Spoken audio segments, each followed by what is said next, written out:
भगवान क्या है ये समझना ज़रूरी है, क्योंकि जो इस संसार में गॉड की बात करते हैं, अल्लाह की बात करते हैं, ईश्वर की बात करते हैं, उन ईश्वर, गॉड, अल्लाह और भगवान शब्द में बड़ा फ़र्क है कि ये प्रश्न लड़की का है या यह प्रश्न आरएसएस का है। क्योंकि ये आरएसएस और लास्ट में जो है या कहीं पर भी आप जो है बीच में ले आइए, आप जो है उस लड़की को जो है धम्म पढ़ते हुए दिखाइए, धम्म का अध्ययन करते हुए दिखाइए, धम्म की जानकारियाँ लेते हुए दिखाइए और उसको दिखाइए कि किस प्रकार से वह बुद्ध की शरण में जाती है, बुद्ध के चरणों में नतमस्तक होती है, बुद्ध के भीतर अगाध श्रद्धा लेकर आती है और अपना जीवन जो है बुद्ध के सिद्धांतों, बुद्ध के धम्म के लिए समर्पित कर देती है। और वह लड़की जो है कोई छोटी लड़की नहीं है, अनजान नहीं है, अबोध नहीं है, जो कि बुद्ध के कंधों पर या कंधों का सहारा लेकर जो है अपनी उड़ान को भर सके, बल्कि बुद्ध के चरणों में गिरकर उनके भीतर अच्छी तरह से श्रद्धा प्रकट करके उनके ज्ञान को समझकर वह उस उड़ान को भर सकती है जो उसके मन में। हालांकि जहाँ पाली त्रिपिटक में संस्कृत में धर्म शब्द इस्तेमाल किया है वो तो धम्म ही है, लेकिन जिसको हिंदू लोग धर्म कहते हैं, इस्लामिक लोग धर्म कहते हैं, ईसाई लोग धर्म कहते हैं, वो धर्म और ये धम्म अलग अलग है। पुनर्जन्म नहीं होता है, इस बात को वे कैसे साबित करेंगे? और हिंदुओं का पुनर्जन्म और बौद्धों का पुनर्जन्म जो है बिल्कुल अलग अलग है। बौद्धों का पुनर्जन्म जो है चित्त की अवस्थाओं पर निर्भर करता है। अगर उनसे ये बात कह दी जाए कि आप इस जन्म में अगर अपने चित्त को परिशुद्ध नहीं कर पाए, आप मुक्ति प्राप्त नहीं कर पाए, निब्बान प्राप्त नहीं कर पाए, तो आपको फिर से जन्म लेना पड़ेगा, तो फिर वो बोलेंगे कि आप तो हिंदुओं के चमत्कारों की बात कर रहे हैं और पुनर्जन्म की बात कर रहे हैं। समाज में विनाश कहाँ से हो रहा है? इस चित्त से विनाश हो रहा है। इस चित्त में काम, क्रोध, मोह, लोभ, द्वेष, तृष्णा, ईर्ष्या समाई हुई है, जिसके कारण इस समाज का विनाश हो रहा है। इसी तरीके से जो देवी देवता हैं चमत्कार करते हैं, राम में विश्वास करते हैं, कृष्ण में विश्वास करते हैं, विष्णु में विश्वास करते हैं, शिव में विश्वास करते हैं, तो उनकी जो बातें हैं, उनकी जो सिद्धांत हैं, जो वे कहते हैं कि ये शिव ऐसा करने वाले हैं, ये राम ऐसा करने वाले हैं, तो उनकी बातों को चेक करने के लिए, उनकी बातों को जांच करने के लिए ऐसा दिखाना, ऐसा फिल्मांकन करना बहुत ज़रूरी है। जैसा कि ओ माई गॉड फिल्म, जिन्होंने अपने चित्त से काम, क्रोध, मोह, लोभ, द्वेष, तृष्णा, ईर्ष्या को निकाल बाहर अपने चित्त को परिशुद्ध कर लिया हो, जिन्होंने अपनी 6 इंद्रियों पर पूर्णतया नियंत्रण स्थापित कर लिया हो, उसको भगवान कहते हैं। नमस्कार, आप देख रहे हैं एनबी न्यूज़ 24/7 नीलम बोध के साथ। साथियों, पिछले कई दिनों से सोशल मीडिया पर एक फिल्म को लेकर काफ़ी विवाद मचा हुआ है। फिल्म का नाम है धम्मम और इसके जो निर्देशक हैं, मैं आपको थोड़ा सा बताना चाहूँगी। उन्होंने इस फिल्म में एक सीन को दर्शाया है, जिस सीन पर लोगों की प्रतिक्रिया अलग अलग तरीके से निकल कर आ रही है। सीन कुछ इस तरह से है, एक लड़की तथागत बुद्ध के कंधों पर चढ़कर आसमान में उड़ने के लिए उड़ान भरती नज़र प्रतीत होती है। उसकी कुछ कल्पनाएं हैं और जब उसके पिता खेत में काम कर रहे होते हैं तो वो उसको रोकते हैं कि आप उतर जाओ, भगवान की मूर्ति पर क्यों चढ़े हुए। तो वो लड़की कहती कि आखिर भगवान है कहाँ, भगवान के लिए तो बुद्ध ने भी मना किया है। तो साथियों, इस सीन को लेकर काफ़ी वाद विवाद खड़ा हो रहा है, अलग अलग बुद्धिजीवी लोग अपनी प्रतिक्रियाएं दे रहे हैं। लेकिन ज़्यादातर इस फिल्म का जो विश्लेषण निकल कर आया इस सीन को लेकर लोगों का, तो बहुत से लोग ये कहते नजर आ रहे हैं कि आखिर निर्देशक ने क्या गलत दिखाया। उसने तो भगवान बुद्ध की बात को ही चरितार्थ करने का काम किया है और इस सीन को लेकर बुद्धिजीवी लोग अपनी अपनी प्रतिक्रियाओं से इस बात को सही साबित करने पर तुले हुए हैं। लेकिन कहीं ना कहीं साथियों, हम देखते हैं जिस तरह से मैं आपको कुछ यहाँ पर बताना चाहूँगी कि इतिपिसो भगवा अरहं सम्मा संबुद्धो विद्याचरण संपन्नो सुगदो लोक विदु अनुत्तरो पुरिस धम्म सारथी सत्ता देव मनुष्यानंग बुद्धो भगवाती। इन्हीं बातों से साथियों आप समझ सकते हैं कि ये पंक्तियां आखिर किस तरह संदेश दे रही हैं। और आज इस चर्चा में मेरे साथ में जुड़ेंगे सुप्रीम कोर्ट के एडवोकेट जय भीम प्रकाश जी। तो उन्हीं से चर्चा करना चाहूँगी कि आखिर इस सीन, इस फिल्म और निर्देशक की इस प्रतिक्रिया को वो किस तरह से देखते हैं और उनके अपने विचार क्या हैं। सर, आपका स्वागत है एनबी न्यूज़ में। Thank you Neelam ji. साथियों, मैं थोड़ा सा सर के बारे में बताना चाहूँगी। सर वकालत के साथ साथ में सामाजिक और धार्मिक कार्यक्रमों में बहुत ज़्यादा उनकी रुचि रहती है और ख़ासकर धम्मपद का बहुत अच्छा अध्ययन किया है सर ने। और अभी वर्तमान में बुद्धिज़्म से सर ने एमए भी किया है और पीएचडी की तैयारी कर रहे हैं। तो सर, जानना चाहूँगी जिस तरह से निर्देशक ने इस फिल्म को दर्शाया है और ख़ासकर जो सीन है इस फिल्म का, उसको लेकर काफ़ी विवाद सोशल मीडिया पर हम देख रहे हैं, काफ़ी बुद्धिजीवी लोग अपनी अपनी राय रखते हैं। तो सर, आप किस तरह से देखते हैं इस फिल्म को? देखिए नीलम जी, इस सीन को मैं जो है इस तरह से देखता हूँ कि जो निर्देशक की जो भावना है इस सीन के पीछे, वो यह रही है कि वह बताना चाहता है कि जिस तरीके से इस संसार में ईश्वर और उसके चमत्कारों की व्याख्या की जाती है, उनको दर्शाया जाता है, तो निर्देशक जो है उस चमत्कार को नकारना चाहता है। लेकिन चमत्कार जो यहाँ पर बहुत भारी भूल कर बैठा है भगवान बुद्ध के संदर्भ में, क्योंकि भगवान बुद्ध ने कभी भी अपने जीवन में, अपने संदेशों में, देशनाओं में कहीं पर भी चमत्कारों की बात नहीं कही है। बल्कि बुद्ध ने तो साफ साफ कहा है कि इस संसार में जो कुछ भी हो रहा है वह कार्य और कारण के सिद्धांत पर आधारित है। जी। हर घटना के पीछे कुछ न कुछ कारण है, बिना किसी कारण के कोई घटना घटती नहीं है। तो इस प्रकार से भगवान बुद्ध ये चमत्कारों की जो बात है इसको नष्ट कर देते हैं, इसको बिल्कुल ही सिद्धांतहीन साबित कर देते हैं। तो दूसरी बात जो इस सीन में है वो यह है कि जो लड़की है वो भगवान शब्द का यूज़ करती है और जो लड़की का बाप है उसकी बात सुनकर निरुत्तर हो जाता है। उसके बाद इस फिल्म में कहीं पर भी, क्योंकि प्रतिक्रियाएं आ रही हैं जिन लोगों ने फिल्म देखी है, मैंने फिल्म नहीं देखी है, तो उन लोगों का कहना है कि इस फिल्म में कहीं पर भी भगवान शब्द को जो है परिभाषित करने का डायरेक्टर ने बिल्कुल भी प्रयास नहीं किया है। अब जो लड़की प्रश्न कर रही है, मेरे दिमाग में एक प्रश्न इस प्रश्न पर कौंता है कि ये प्रश्न लड़की का है या यह प्रश्न आरएसएस का है, क्योंकि ये आरएसएस की ही भावना है। क्योंकि आरएसएस ये समझ पा रही है, आज देख रही है कि किस प्रकार से ये जो बहुजन समाज है जागृत हो रहा है और चमत्कारों के प्रति सचेत है कि चमत्कार इस दुनिया में नहीं होते हैं। और आरएसएस ये भी देख रही है कि अब बाबा साहेब डॉक्टर भीमराव अम्बेडकर को और बुद्ध को यह बहुजन समाज बड़े पैमाने पर मानने लगा है, जानने लगा है, और अब उसको जो है गुमराह कर पाना उतना आसान नहीं रहेगा आरएसएस के लिए। इसीलिए अब जो है वह भगवान बुद्ध को किसी न किसी तरीके से अब उस स्थिति से हटाना चाहती है। ये उसकी जो है संकीर्ण मानसिकता है। अब यहाँ पर जो शब्द कहा है कि भगवान बुद्ध ने खुद ही कहा है कि संसार में भगवान नहीं है, लड़की ऐसा बोलती है। तो यहाँ पर भगवान क्या है ये समझना ज़रूरी है, क्योंकि जो इस संसार में गॉड की बात करते हैं, अल्लाह की बात करते हैं, ईश्वर की बात करते हैं, उन ईश्वर, गॉड, अल्लाह और भगवान शब्द में बड़ा फ़र्क है। जो ईश्वर है, अल्लाह है, गॉड है, चमत्कारों से युक्त एक सिद्धांत है। लेकिन जो भगवान है उसमें चमत्कारों की कोई बात नहीं है। भगवान का मतलब है कि भग्ग रागो भग्ग दोषो भग्ग मोहो, यानी जिसने राग, द्वेष और मोह का भगन कर दिया हो, जिन्होंने अपने चित्त से काम, क्रोध, मोह, लोभ, द्वेष, तृष्णा, ईर्ष्या को निकाल बाहर अपने चित्त को परिशुद्ध कर लिया हो, जिन्होंने अपनी छहों इंद्रियों पर पूर्णतया नियंत्रण स्थापित कर लिया हो, उसको भगवान कहते हैं। तो इस बात को क्या इस फिल्म में कहीं पर भी दर्शाया गया है, बताया गया है? क्या अंत में वह बाप उस लड़की को यह समझा पाने में सफल होता है कि बेटी जो तूने सवाल किया था उस समय मुझे पता नहीं था, लेकिन अब मैंने उस सवाल का उत्तर पा लिया है और तू गलत थी कि इस संसार में भगवान नहीं होते, भगवान तो बनते हैं, भगवान को चमत्कार नहीं है। और जिस तरीके से लड़की को भगवान बुद्ध की मूर्ति के ऊपर खड़ा करके दर्शाने का प्रयास किया गया है, तो वहाँ से जो बात आई है निकल कर जो है, मुझे ऐसा लगता है कि वह चमत्कारों में जो लोग विश्वास करते हैं उनके विश्वास को तोड़ने का प्रयास किया गया है। अब अगर मैं अब यहाँ पर कहूँ कि बात तो ठीक है, अगर कोई कहता है कि चमत्कार होते हैं तो उसके विश्वास को, उसकी अवधारणा को तोड़ना बहुत ज़रूरी है। अगर उसकी अवधारणा गलत है, उसका विश्वास गलत है, वह साबित नहीं होता है, सिद्ध नहीं होता है, जिसकी जांच नहीं हुई है, तो उस अवधारणा को तोड़ना बहुत ज़रूरी है। जैसे कि भगवान बुद्ध ने अपने समय में जो ईश्वर की जो कल्पना है उसको अपने तरीके से तोड़ने का प्रयास किया और उसको पूरी तरह से तोड़ने में सफल रहे। अब ये जो चमत्कारों में विश्वास करने वाले कौन लोग हैं? चमत्कारों में विश्वास करने वाले हिंदू लोग हैं। हिंदू लोग जो हैं देवी देवताओं में विश्वास करते हैं, जैसे कि शनि में विश्वास करते हैं। जो लोग शनि में विश्वास करते हैं, शनि की पूजा करते हैं, शनिवार के दिन तेल चढ़ाते हैं, शनिवार के दिन जो है शनि मंदिरों में बड़ी-बड़ी लंबी-लंबी लाइन लग जाती हैं, तो उनके विश्वास को तोड़ना ज़रूरी है। अब कैसे तोड़ेंगे?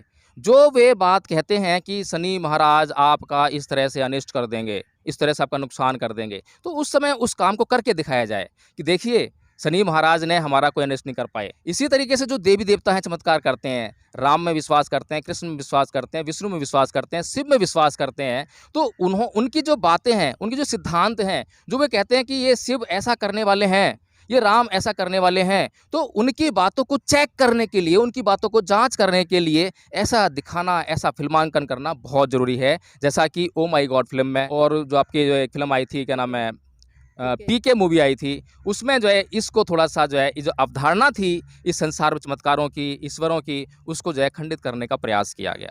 तो नीलम जी, ये जो भगवान बुद्ध के बारे में बात करें तो ये जो फ़िल्म है धम्मम, अब धम्मम शब्द जो है संस्कृत शब्द है और हम धम्मम शब्द इस्तेमाल नहीं करते हैं, हम पाली का इस्तेमाल करते हैं क्योंकि भगवान बुद्ध ने अपने जो संदेश हैं, अपने जो देशनाएँ हैं, उनके लिए पाली भाषा का प्रयोग किया।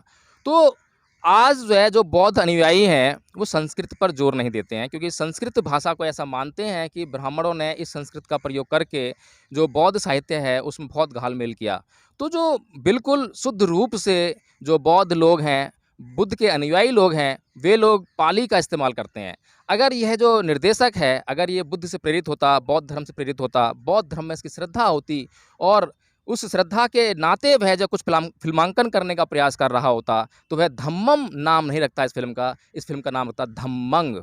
और नीलम जी, जहाँ तक मैंने सुना है कि जो निर्देशक है, जिसने ये फ़िल्म बनाई है, वह ईसाई धर्म छोड़कर बौद्ध धर्म में आया है, यानी कि ईसाई कन्वर्टेड बौद्ध है। तो ईसाई कन्वर्टेड बौद्ध है, अभी भी हमारे बहुत से बौद्ध अनुयायी ऐसे हैं, जो लोग अभी धर्म का अध्ययन नहीं करते हैं, बुद्ध के धर्म को जानते नहीं हैं। लेकिन जो उनको जहाँ से सुनने को मिल जाता है, वैसा ही वे गुनगुनाने लगते हैं। जहाँ से जो पढ़ लेते हैं, वैसा ही वो आगे बताने लगते हैं। तो धर्म का जो है सच्चा ज्ञान होना बहुत ज़रूरी है और जब तक व्यक्ति जो सच्चे ज्ञान को नहीं प्राप्त करेगा, जब तक जो है उसकी जानकारी का सही साबित होना बड़ा मुश्किल है और इस फ़िल्म में यही हुआ है। सर एक बात और जानना चाहूँगी, जिस तरह से सोशल मीडिया पर अलग-अलग तर्क-वितर्क चल रहे हैं। एक मैंने कमेंट और ट्वीट भी पढ़ा था जिसमें कि साफ-साफ लिखा था कि अगर निर्देशक को यही दर्शाना था या यही लोगों को बताना था या भ्रांति तोड़नी थी कि भगवान नाम की कोई चीज़ नहीं है, तो वो जितने भी देवी-देवता हैं काल्पनिक, उनको किसी को क्यों नहीं लिया? आखिर तथागत बुद्ध को ही क्यों लिया? हाँ, नीलम जी, मैंने कहा ना कि ये जो सवाल है लड़की का, वो लड़की का सवाल नहीं है, वो सवाल जो आरएसएस का है। आरएसएस चाहती है ये सब इस तरह से फ़िल्म बनाना जो है। क्योंकि मैंने कहा ना कि चमत्कारों की बात तो बुद्ध ने कही नहीं है। बुद्ध ने तो ये कहा है कि किसी भी बात को इसलिए मत मानो कि वह धर्म ग्रंथों में लिखी हुई है। किसी भी बात को इसलिए मत मानो कि इसमें ईश्वर ने के द्वारा कही गई है। किसी भी बात को इसलिए मत मानो कि बड़े विद्वान के द्वारा कही गई है। किसी भी बात को इसलिए मत मानो कि वह बहुत सारे लोगों के द्वारा कही गई है। किसी भी बात को इसलिए मत मानो कि वह आपको आकर्षक लग रही है, अच्छी लग रही है, सुंदर लग रही है। तो किसी भी बात को मानने का जो सिद्धांत दिया है बुद्ध ने, जो कलाम सूत्र है, जो कलामों को उन्होंने संदेश देते हुए यह बताया, क्योंकि कलामों में बड़ा संदेह था, बहुत सारे लोग उनके पास आते थे और उनको मतलब ये कहते थे कि भाई हमारा पंथ अच्छा है, हमारा पंथ अच्छा है। तो उनको समझाने के लिए जो है बुद्ध ने ये बात कही थी। तो बुद्ध ने जो है उनको क्या सिद्धांत दिया, उन्होंने 2 बातें कहीं।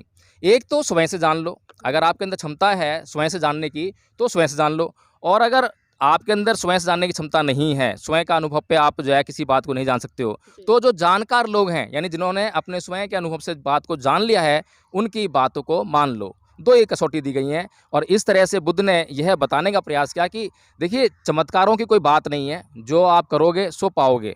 और बुद्ध ने कहा भी है धम्मपद में, अनेक जाति संसारं संधा विसंग अनिविसंग गहकारकं गवेसंतो दुःखा जाति पुनः पुनः गहकारक दिट्ठोसी पुनः गेहंग न कहसी सब्बा ते फासुका भग्गा गह कूटंग विसंखितं विसंखारगतं चित्तं तणहानं खय मज्जगा। यानी कि बुद्ध ने जो है जब उनको ज्ञान प्राप्त हो गया, उनके मुख से जब पहली बार ये बातें निकली, तो उन्हें यही कहा कि हे तृष्णा, मैंने तुझे देख लिया है, तू ही घर बनाने वाली है, तेरी वजह से ही ये बार-बार मेरे को जन्म लेना पड़ा है और क्या नाम है, अब मैंने उस तृष्णा का नाश कर दिया है, ख़त्म कर दिया है, अब तू जो है दोबारा घर नहीं बना पाएगी।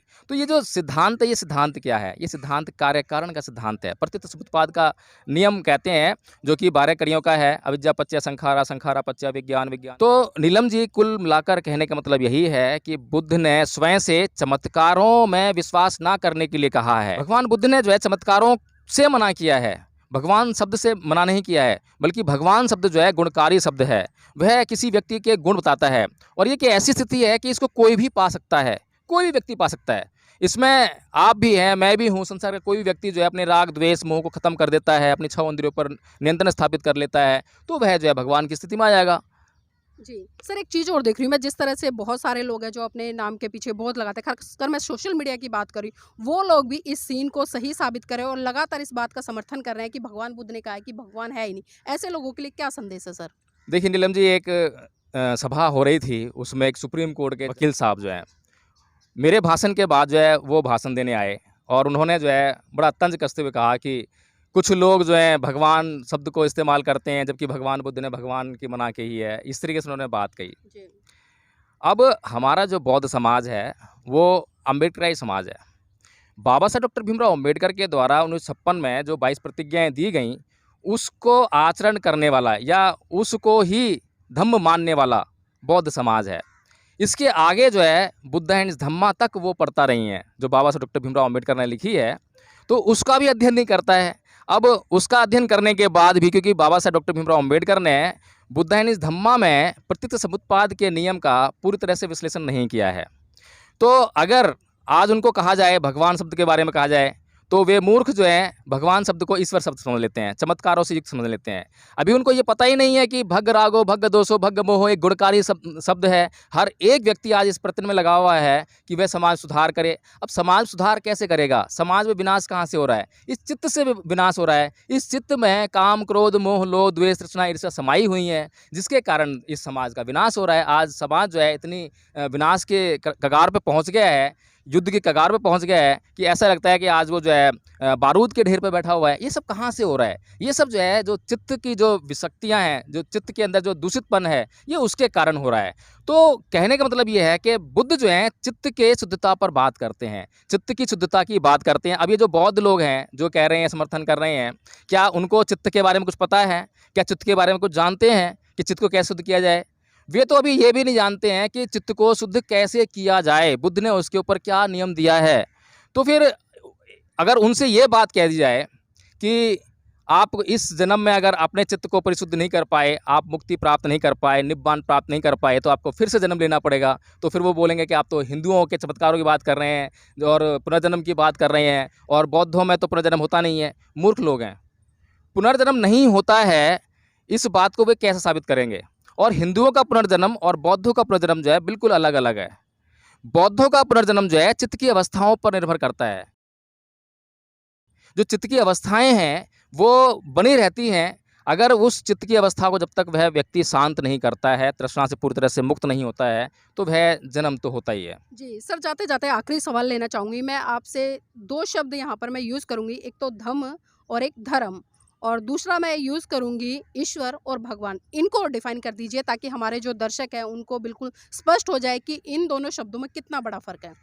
देखिए नीलम जी, जो शब्द धम्म है और धर्म है, हालांकि बाबा साहब डॉक्टर भीमराव अम्बेडकर ने बुद्धानिस धम्मा में यह प्रयास किया है कि धम्म और धर्म जो है दोनों शब्द अलग अलग हैं, और उसको डिफ़ाइन भी करने का प्रयास किया है। लेकिन उनकी सोच क्या थी शायद मैं जानता नहीं हूँ, इसलिए मैं शायद उसको अच्छी तरह से एक्सप्लेन नहीं कर पाऊँगा। लेकिन जहाँ तक मैं समझ पाता हूँ, क्योंकि मैं बाबा साहब डॉक्टर भीमराव अम्बेडकर के ऊपर उँगली नहीं उठा सकता किसी भी काम पर जो है। हाँ, लेकिन संदेह से परे तो कुछ भी नहीं है। भगवान बुद्ध ने जो है स्वयं कहा है कि मैं भी संदेह से परे नहीं हूँ, तो जाँच करनी पड़ेगी। तो बाबा साहब डॉक्टर भीमराव अम्बेडकर को जितना समय मिला अध्ययन करने का, अब पाली त्रिपिटक जो है बहुत विशाल है, उसका एक व्यक्ति के लिए अध्ययन कर पाना, फिर उसको समझ पाना, फिर उस पर टीका करना किसी एक व्यक्ति के लिए संभव नहीं है, बहुत विशाल है। फिर जो सिद्धांत हैं बुद्ध के धम्म के, वो जो हैं सैद्धांतिक कम है, अनुभवात्मक ज़्यादा हैं, कि उनको अनुभव करके ही स्पष्ट तौर पे समझा जा सकता है। उनको जो है इस तरह से मैं कोई भी अनुभव करूँ फिर मैं बता दूँ, जैसे कि कहते हैं कि भाई एक जो गूंगा आदमी है वो गुड़ का स्वाद कैसे बताएगा? संभव नहीं है। तो गुड़ का स्वाद जो है खुद ही महसूस करना पड़ेगा। अब मैं गुड़ को जो है खाकर ये बोलता हूँ मीठा है, लेकिन वो उस अनुभव अभिव्यक्ति नहीं है।